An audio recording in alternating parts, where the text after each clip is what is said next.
I never imagined a place like Willow Creek could feel dangerous. The street looked like every suburban dream. Rows of identical houses, clean lawns, trimmed hedges, and a cul-de-sac where kids rode bikes without a care in the world. When we moved, in last spring, I told my wife Emily, we had finally made it a safer place to raise our daughter, Sophie. The first few weeks were calm. Neighbors waved. The mail came on time. At night, the sound of cicadas hummed through the open window, and the occasional passing car broke the silence. It felt normal, safe, but then little things started happening. The first was the light across the street.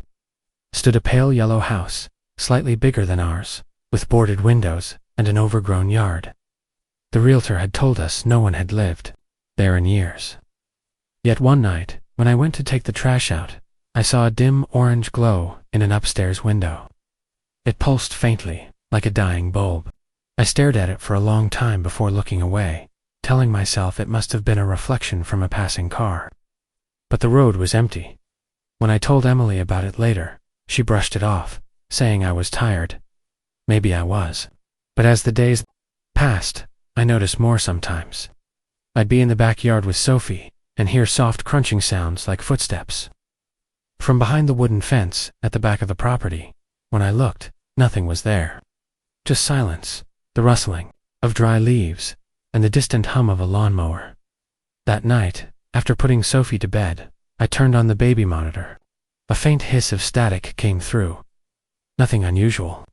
But a few minutes later, as I sat on the couch scrolling through my phone, I froze.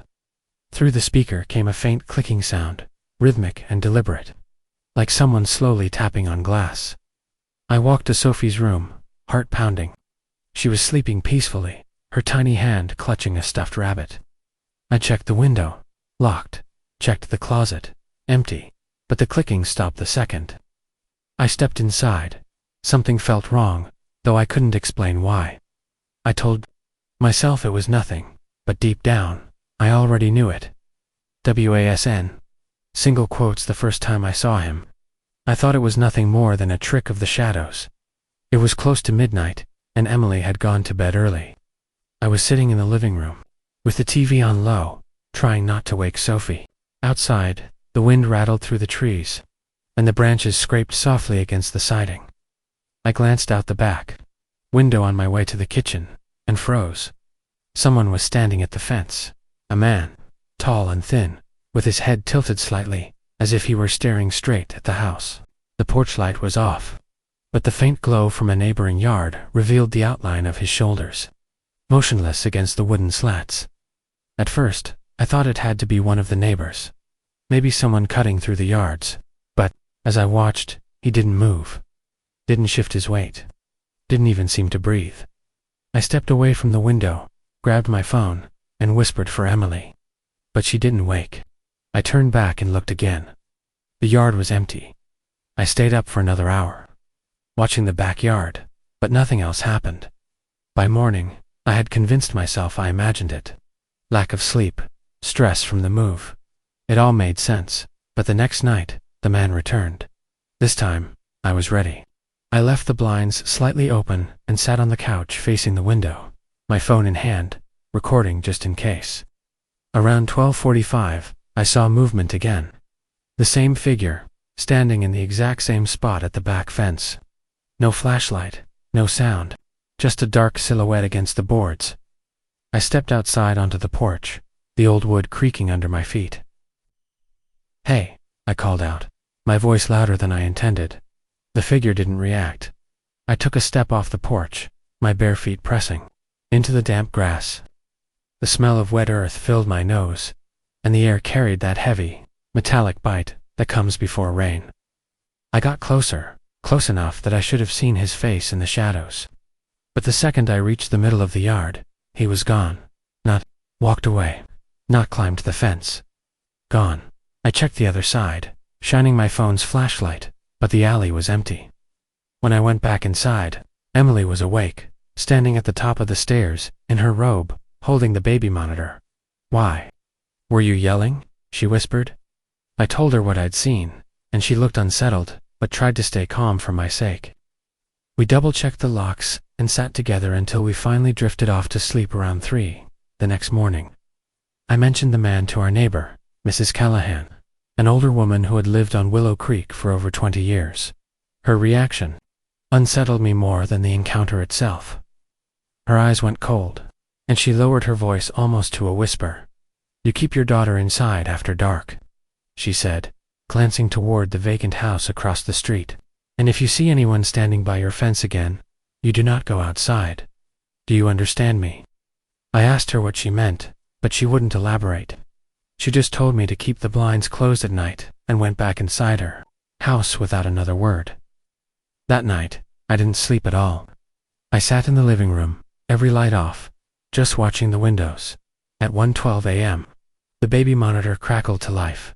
A faint clicking sound started again, steady and sharp, like fingernails tapping glass. I ran up to Sophie's room, heart pounding so hard I thought I might pass out. I swung the door open, expecting to see someone standing there. But Sophie was sound asleep in her crib. Then I noticed the closet door. It was open. I knew we had closed it. The following night, I didn't want to close my eyes. Every creak of the floorboards, every rustle of leaves outside, every faint vibration of the pipes carried weight now.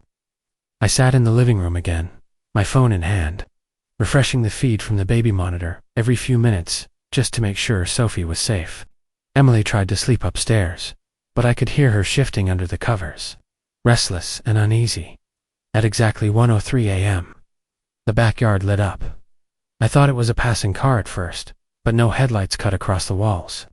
I stood up, moved to the window, and saw a faint white glow pulsing near the fence, low to the ground. It wasn't stationary. It shifted, slow and deliberate, gliding along the back of the yard until it vanished behind the neighbor's shed. I opened the back door, feeling the cold rush of night air hit my face. The silence was so heavy it pressed against my ears, muting the world. The cicadas had stopped, and even the distant hum of traffic was gone. That was when I noticed another light. This one was across the street, near the supposedly abandoned house Mrs. Callahan had warned me about. It flickered once, dimmed, then flared again in an uneven rhythm, like someone moving a flashlight through the windows. I turned to get Emily, but something stopped me. The baby monitor was on the coffee table, its tiny green lights pulsing, and from the speaker came a faint, distorted noise. It sounded like static at first, but as I leaned closer, I realized it wasn't static at all. It was whispering. I grabbed the monitor, pressing it close to my ear. A low, fragmented voice was bleeding through, words broken and sharp as though the signal was tearing them apart. It wasn't clear, but one sound stood out, repeated several times. Sophie's name. I ran upstairs and pushed open Sophie's door. She was fine, breathing softly, curled into her blanket. But the closet door was open again. Emily appeared behind me, rubbing her eyes. "You heard it too, didn't you?" I asked, trying to keep my voice steady. She nodded slowly, her face pale. We stayed up together in Sophie's room, sitting on the floor beside her crib, waiting for something else to happen. Hours passed, and though nothing more came through the monitor, neither of us could shake the feeling that someone was in the house with us. By morning, the exhaustion had settled deep into my bones. Every sound felt sharper, louder. The kettle whistling made me flinch.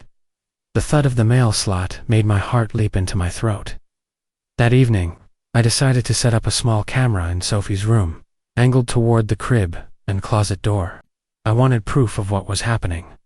Around midnight, the baby monitor began crackling again. Not static this time, clicking, sharp, rhythmic, deliberate. Emily clutched my arm, her nails digging into my skin, as we stared at the small screen, showing Sophie sleeping soundly. The clicking grew louder, faster, like something was tapping the microphone inside the monitor itself. Then I heard the same clicking behind us, inside the walls. I barely slept after hearing the clicking in the walls. Every time I closed my eyes, I imagined unseen hands crawling behind the plaster, dragging their nails through the insulation, pulling wires loose as they moved closer to where we slept. I sat in the living room, gripping the baby monitor in one hand and a kitchen knife in the other, waiting for another sound. It didn't take long. At exactly 12:41 a.m., the clicking started again. Faint at first, like a pencil tapping against wood, but this time it wasn't coming from Sophie's monitor. It was behind the walls of the living room itself, crawling upward toward the ceiling in uneven bursts. Emily came down the stairs, her face pale, holding Sophie in her arms. "I heard it too," she whispered. "It's not just the monitor." Before I could respond, a sudden noise burst from the backyard, a sharp metallic slam, like the side gate had been thrown open, and crashed against the fence. I rushed to the window, but the yard was completely dark, just faint shadows under the porch light. And then the glow returned. At the very edge of the backyard, near the tree line, a soft white light pulsed.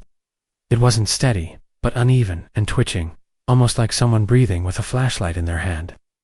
It moved side to side, growing brighter with each swing, until it stopped dead in the center of the yard. Emily whispered my name, her voice trembling. "Is someone out there?" Before I could answer, the baby monitor in my hand erupted with a harsh burst of static, followed by distorted breathing. The sound was too loud, like whoever it was had pressed their mouth directly against the microphone. Then came the voice again. This time, it was clear. A low, dragging tone, almost mechanical, pulling each syllable apart.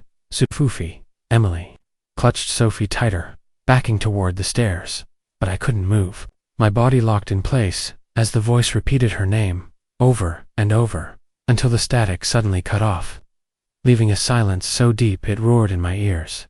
The clicking started again. Not behind the walls, this time, above us. In the attic, I grabbed the flashlight and crept up the narrow hallway toward the pull-down ladder. Emily whispered for me to stop, but I couldn't. I needed to know what was up there. I reached up, pulling the cord, and the ladder unfolded with a groan.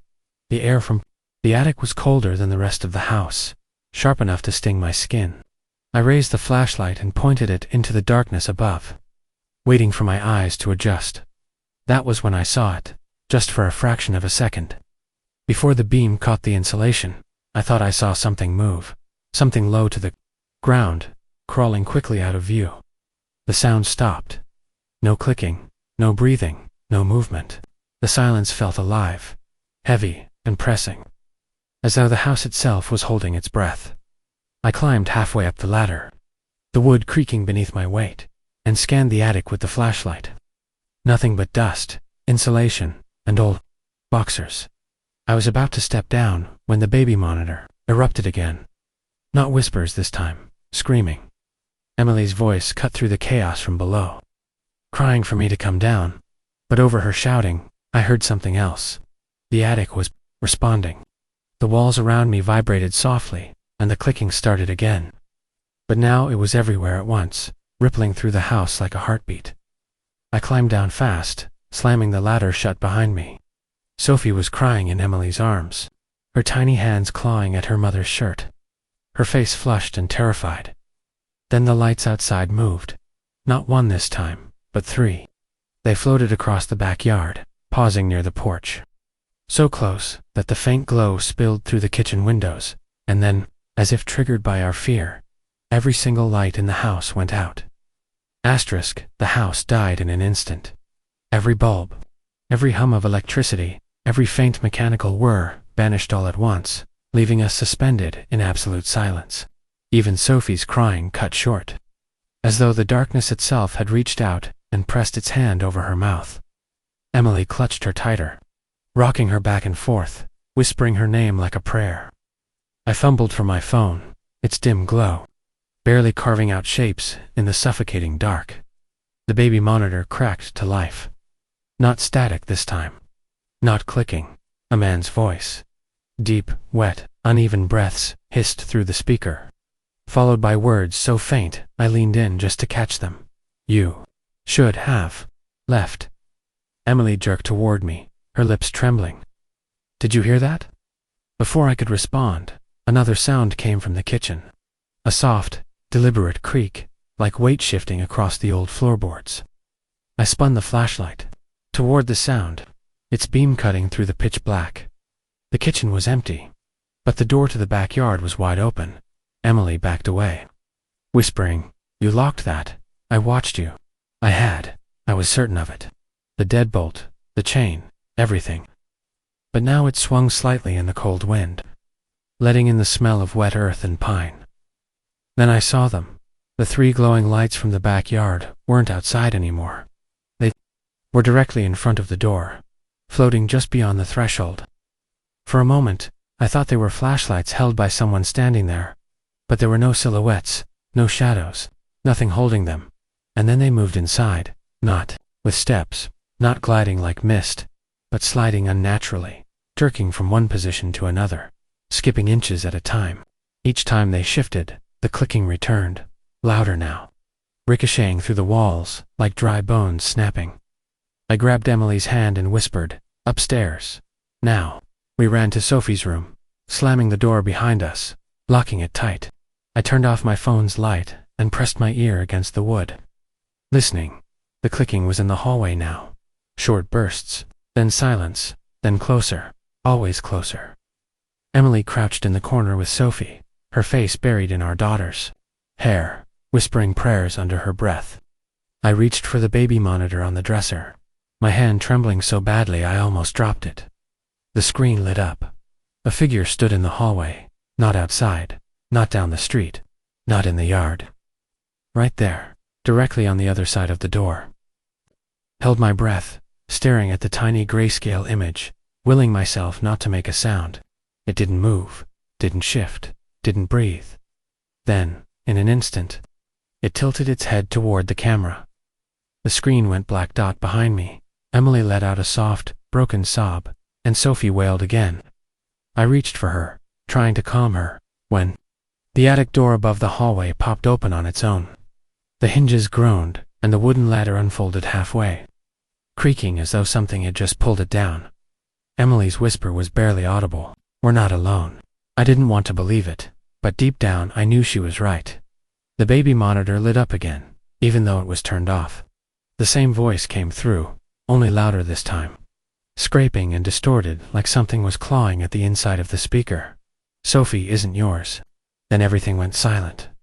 The lights outside were gone, but the clicking was now inside the bedroom walls. Asterisk, I don't remember deciding to move. One moment I was staring at the baby monitor, frozen, and the next I was pulling Emily and Sophie toward the hallway. The clicking was everywhere now, a sickening rhythm that spread beneath the floorboards and inside the walls. Like dozens of tiny bones breaking in unison, Emily whispered through her teeth, "Where are we going?" "Out," I said. "We're getting out." We crept down the staircase, every step groaning beneath our weight, each sound too loud in the suffocating silence. I kept glancing over my shoulder, expecting to see someone or something standing at the top of the stairs. But the landing remained empty. The front door was still locked. I reached for the deadbolt, but before I could turn it, the baby monitor on the kitchen counter lit up again on its own. The screen showed the living room. Someone was standing in it. Their body was unnaturally still, arms hanging loose at their sides, head slightly tilted down, and though their face was obscured by shadow, I could feel their eyes fixed directly on me. I turned to look, expecting to see them right there behind the couch, but the living room was empty. Emily clutched Sophie, tighter, tears running down her cheeks, whispering that she wanted to leave. I nodded, trying to stay calm, but my hands shook so violently I could barely grip the lock. The clicking stopped. The silence was worse. For a moment, the absence of sound felt almost like relief, but then I noticed something wrong. A shadow stretched across the hallway floor where no one was standing, stretching long and thin toward us, bending unnaturally against the walls. Emily saw it too, and whispered my name. Then Sophie started laughing, a soft, gurgling laugh, the kind a baby makes when they see something familiar, something comforting. Only she wasn't looking at us. She was looking at the staircase. I followed her gaze. At the top of the stairs stood a figure, small and thin, pale skin, almost glowing in the faint light coming from the window behind it. It wasn't moving, just standing perfectly still, watching us. I grabbed Emily's hand and yanked her toward the door, finally wrenching the deadbolt free. We stumbled outside into the damp night air, expecting some kind of relief. But the moment my foot hit the porch, I froze. The lights were back. Dozens of them this time. Not 3, not 5. Dozens, scattered across the lawn and into the street. They hovered at different heights, pulsing faintly like living things, casting soft white glows that made the trees look skeletal and wrong. I couldn't tell if they were surrounding us or guiding us. But either way, we couldn't stay. I ran for the car parked at the curb, Emily close behind, Sophie pressed against her chest. My keys slipped from my hand twice before I managed to jam them into the lock, wrenching the door open. Before I could climb in, the baby monitor crackled to life again from inside the house behind us. This time was my voice. "Don't leave her behind." I spun around. The front door was open, swinging slowly in the wind. Emily whispered, "You turned that monitor off." I knew I had. Suddenly Sophie started screaming. A sound so sharp and desperate, it felt like it ripped the air apart. Emily dropped to her knees, trying to soothe her, but she wouldn't stop thrashing in her arms. Her tiny hands were reaching back toward the house, clawing at the air like she wanted to be returned. Then every light on the lawn blinked out at once. The world went black. Somewhere in the distance, the clicking started again, faint at first, then louder, faster, spreading like a swarm closing in. I shoved Emily and Sophie into the back seat, slammed the door, and jumped behind the wheel. The engine roared to life, tires screeching as I tore down the street. We didn't look back until we hit the highway. And when we finally did, the house was gone. Not burned, not collapsed, not destroyed. Gone. In its place, the forest crept right up to the edge of the road, dense and wild, as though no one had ever lived there. Emily hasn't spoken since that night. Sophie barely sleeps. The baby monitor, though, won't stop turning on by itself. Every night, at exactly 3:17 a.m., it plays the same thing.